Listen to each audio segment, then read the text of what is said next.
विधान परिषद निवडणुकीमध्ये आमदारांचे भाव वधारले होते असं राऊत म्हणतात। 20 ते 25 कोटींचा भाव आमदारांना होता असा आरोप संजय राऊतांनी केलेला आहे। तर काही आमदारांना 2 एकर जमिनी देखील मिळाल्यात असं राऊतांनी म्हटलं होतं। तर संजय राऊतांकडे महाराष्ट्र करमणुकीच्या दृष्टीने पाहतो असं उत्तर दीपक केसरकरांनी दिलंय। तर आपण बघतोय संजय राऊत यांनी टीका केलेली होती। काही आमदारांना 2 एकर जमिनी मिळालेल्या आहेत। 20 ते 25 कोटींचा भाव आमदारांना होता असे आरोप संजय राऊत यांनी केलेले आहेत। तर संजय राऊत यांना देखील उत्तर दीपक केसरकरांनी दिलंय। संजय राऊतांकडे महाराष्ट्र करमणुकीच्या दृष्टीने पाहतो असं दीपक केसरकर टीका करताना म्हणालेले आहेत। विधान परिषद निवडणुकीमध्ये काल निकाल हाती आल्यानंतर संजय राऊतांनी टीका केलेली होती। आमदारांचे भाव वधारलेले होते। 20 ते 25 कोटींचा भाव आमदारांना होता असं संजय राऊतांनी आरोप करताना म्हटलंय। तसंच काही आमदारांना 2 एकर जमिनी मिळाल्याचं देखील संजय राऊत म्हणाले। तर संजय राऊतांकडे महाराष्ट्र करमणुकीच्या दृष्टीने पाहतो असं उत्तर शिंदे गटाच्या प्रवक्ते आणि मंत्री दीपक केसरकर यांनी उत्तर दिलेलं आहे। विधान परिषदेचे निकाल काल आलेले आहेत। महायुतीचे सगळेच उमेदवार निवडून आलेत। तर महाविकास आघाडीचे 2 उमेदवार निवडून आले असून जयंत पाटील यांचा पराभव झालेला आहे आणि या सगळ्यावर संजय राऊत यांचं हे वक्तव्य।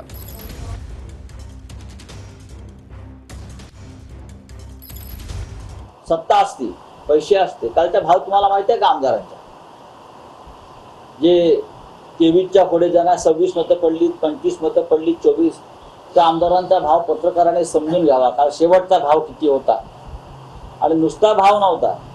काही आमदारांना 2 एकर जमीन दिली। कालच्या आमदारांचा भाव जो फुटलेला आहे हा 20 कोटीपासून 25 कोटीपर्यंत। मला वाटतं संजय राऊत फेक नरेटिव्हचे बादशाह आहेत।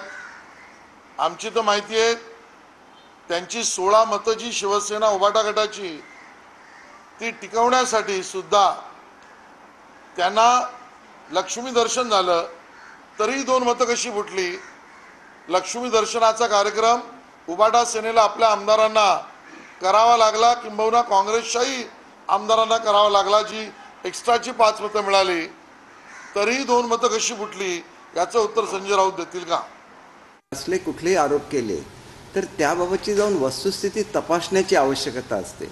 कारण याच्यामध्ये नाहक बदनामी होत असते आणि बदनामी ही खरोखर अत्यंत मनस्ताप देणारी अशी ही बदनामी असते आणि त्याच्यामुळे कुठल्याही संदर्भात काही आरोप झाले तर त्या व्यक्तीकडे जाऊन त्याची शहानिशा करण्याची आवश्यकता असते। संजय राऊत जे बोलतात हे संजय राऊत नेहमीच बेलगाम बोलत असतात। त्यांच्या बोलण्याला काही अर्थ नसतो किंवा महाराष्ट्रातली जनता त्याच्याकडे एक करमणूक या